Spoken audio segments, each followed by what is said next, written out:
I'm going to try to go through some notes and follow some dialectical movement in a regressive and in a progressive direction.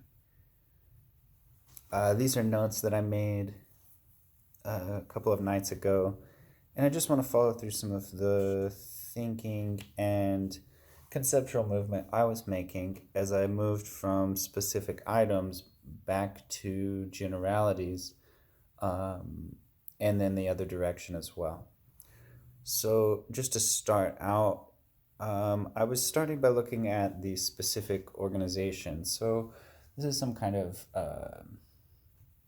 political group that is has some kind of unity of theory, unity of ideology, unity of strategy. It's a group that aims to accomplish certain political programs together, collectively. It's not specifically a certain size. It could be extremely small. It could be fairly large. The point is that it's a group that has some kind of unity of what brings it together, specifically something to form some strategy around and to try to accomplish things. So if we move from that specific organization into a kind of more into in a regressive direction towards something more specific, and that would be kind of like asking what does this specific org do, or where do they go, what how do we narrow down into what is their function. And so specific organization works within social movements. So a social movement is a more specific is a more regressed concept than the specific organization, because the specific organization is trying to do work, and it's like, where could this work happen? And within social movements starts to frame where that work could happen. So these social movements, though, we can keep following this regressive movement. We don't have to stop at social movements. We could take that even further, because what is social movements? That's trying to things that incorporate people's lives. It's trying to affect people's actual lived experiences. And so social movements can be refined even further down to individual lives. That social movements are made up of these individual people who are themselves living some kind of experience that fits within this social movement and is, again, the locale of the work of this specific organization. But we could drill down into that even a little bit further, because individual lives in the context of these social movements, that means time spent doing stuff in relation to the social movement, maybe for the movement, time spent doing stuff that depends on the movement or is topically related to the movement. So individual lives get down to something that's so specific that it has to do with when, this like moment of when that individual life is relevant to this social movement, and then when that social movement would be relevant to that specific organization. So we're able to go in a regressive movement from the specific organization down to the time spent. But we could turn this around again and go the other direction. So from this specific thing that we've got here, this time spent on making this social movement something that is relevant, we're looking at moving back the other direction. So from time spent on this social, on this like specific thing as militants of this specific organization, time spent on social insertion, on this work done within these social movements, that progresses back out into momentum that gets built amongst society. We could call this societal momentum, social momentum, and this comes from the fact that we can get more people spending time in specific ways from their particular lives, but adding back out into a whole. And so again, this goes from a regressive movement back into a progressive direction.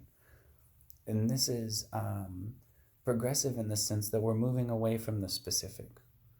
We're zooming out. Rather than refining, we are finding context for. So that time spent on social insertion, it not only produces, but it also depends on that social momentum. Without momentum from others, there's no momentum to be a part of.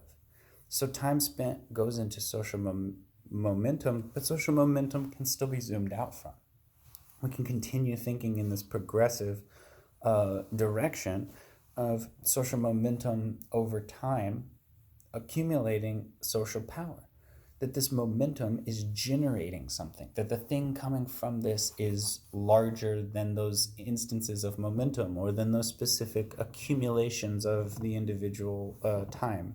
So individuals are adding up their time on social insertion, and that is becoming something that builds momentum.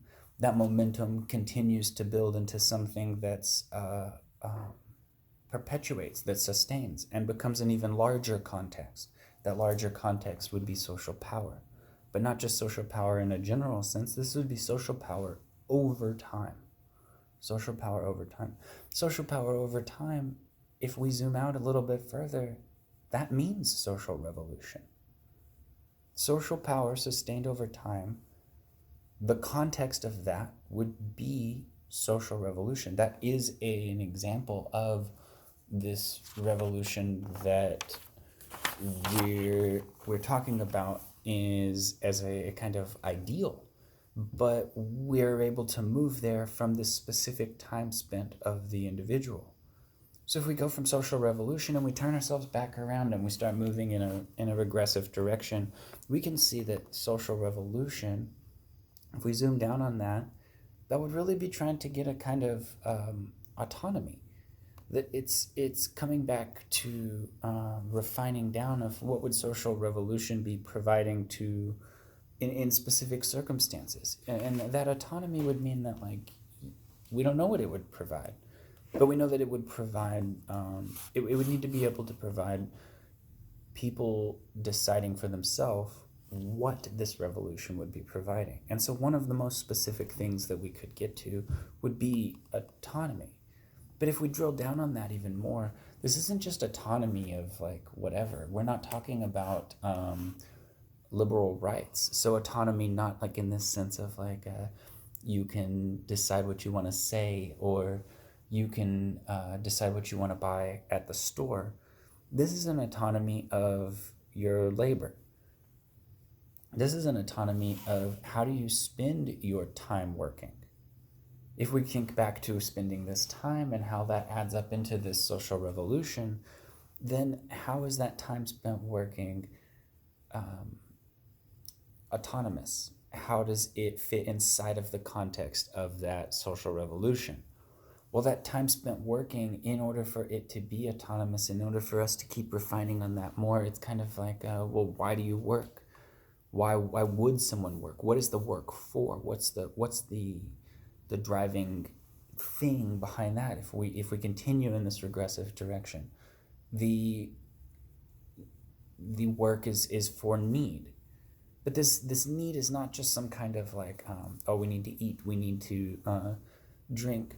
That like we have these fundamental material needs that we have to accomplish. These needs could be drilled down onto even further. And of course, from one person to the next, those needs are going to change, because that they don't just include these universal definitions of what a human needs. And so as we drill down even further, the need really is a personal fulfillment. It has to do with, what do you need? What does a particular person need in a specific moment? How does that person fulfill themselves?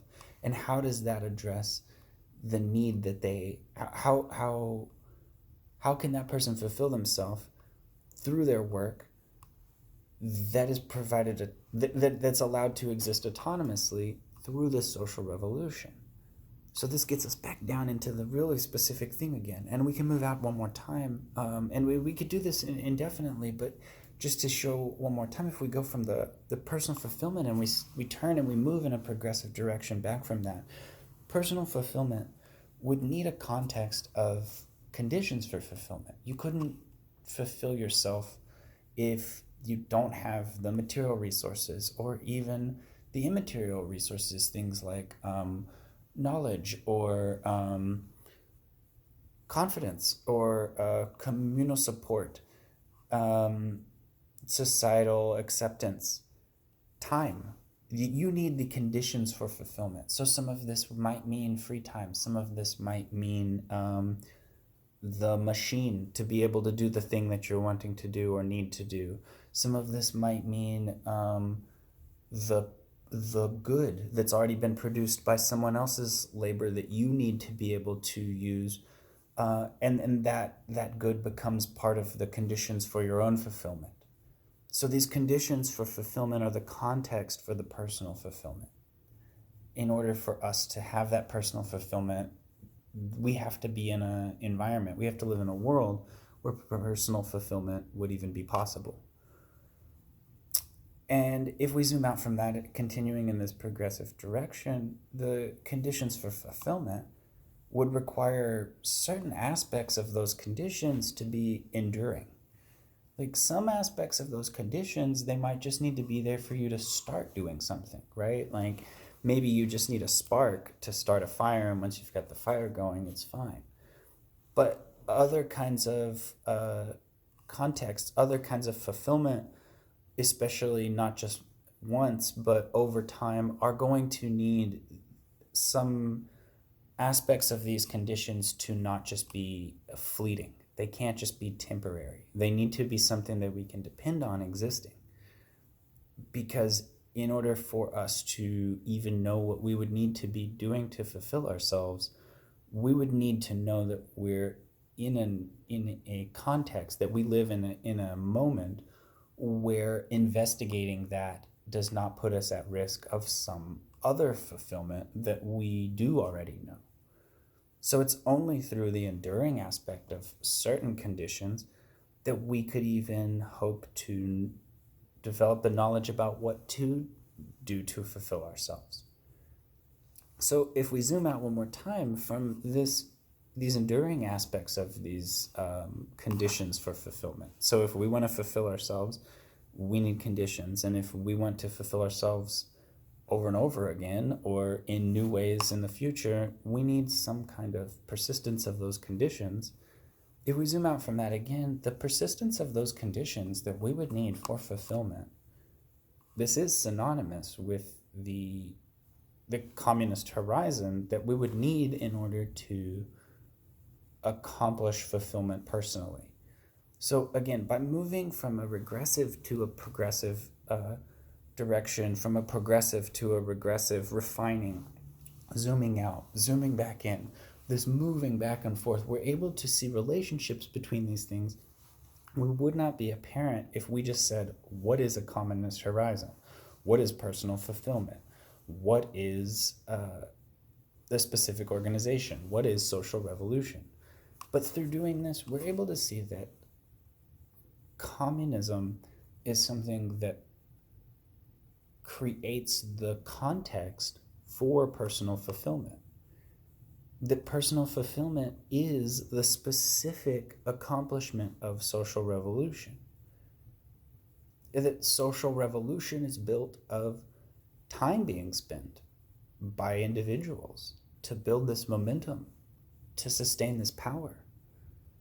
And that time being spent is done in calculated ways by a specific organization.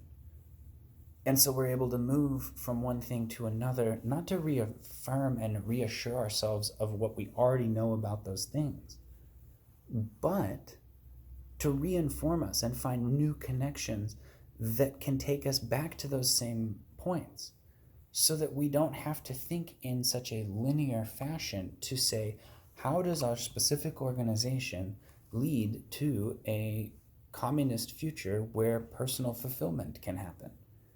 This is not a recipe-making process. This is dialectics.